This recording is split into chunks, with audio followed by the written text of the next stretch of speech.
This spread on the table. TV6's Michael Sobeck is back from Higashiomi, Japan.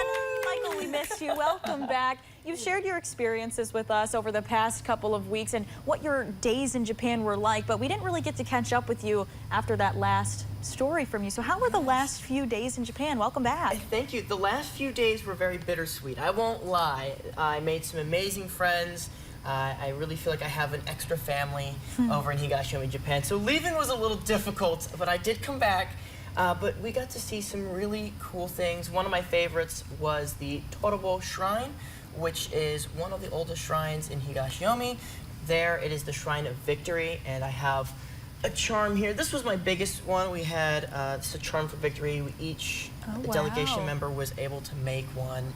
That's pretty. What you do is you pick a little charm, and it's called an omomori, and then you fill out your wish on the inside. Now, I can't tell you that because I want it to come true. Oh, it's a secret. Okay, we can't know. So, I mean, of course, Higashiomi is the sister city to Marquette. So you weren't just there for pleasure, you were there for business. Yes. So what exactly did you learn, and what was the relationship like between the Marquette city officials, you, and the city officials of Higashiomi? It was really interesting because when we were doing delegation work and we were meeting with different officials, we had the Chamber of Commerce re-signing with the Lake Superior, with the LSCP, and then we also had things where we met with the mayor and the deputy mayor, and at some moments it was very serious, bowing, handshaking, but then the next it was jokes and fun and laughing and really seeing an old friend. So there's a really unique mix between those two.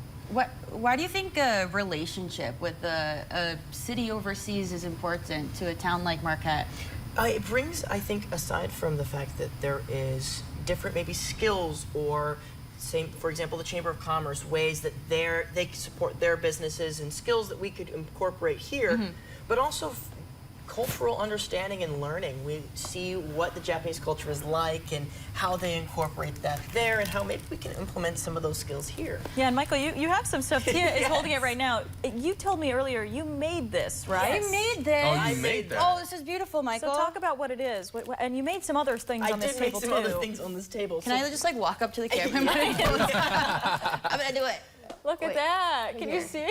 So that one is, we made jewelry when we were at one of the shopping centers. Here, back up a little bit. And that was either a hair clip or a necktie clip.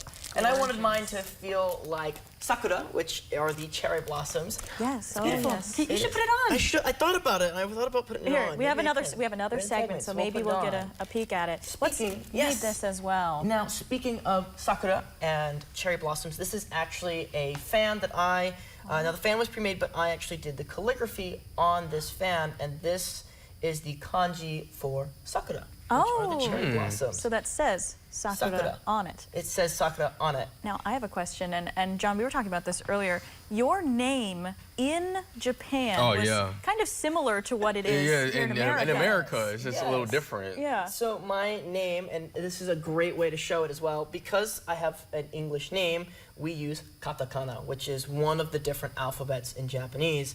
And for me, my first name in Japanese is Maikeru, which is Maikeru.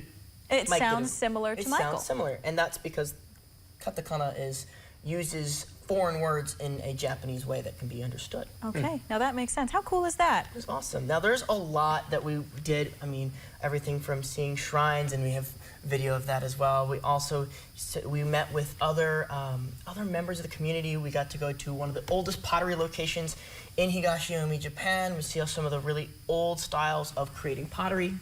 Of course, I got a little owl here, and this was actually at the Torobo Shrine, where I actually made the charms and got to join in on a shrine ceremony. It's the best way I can explain it.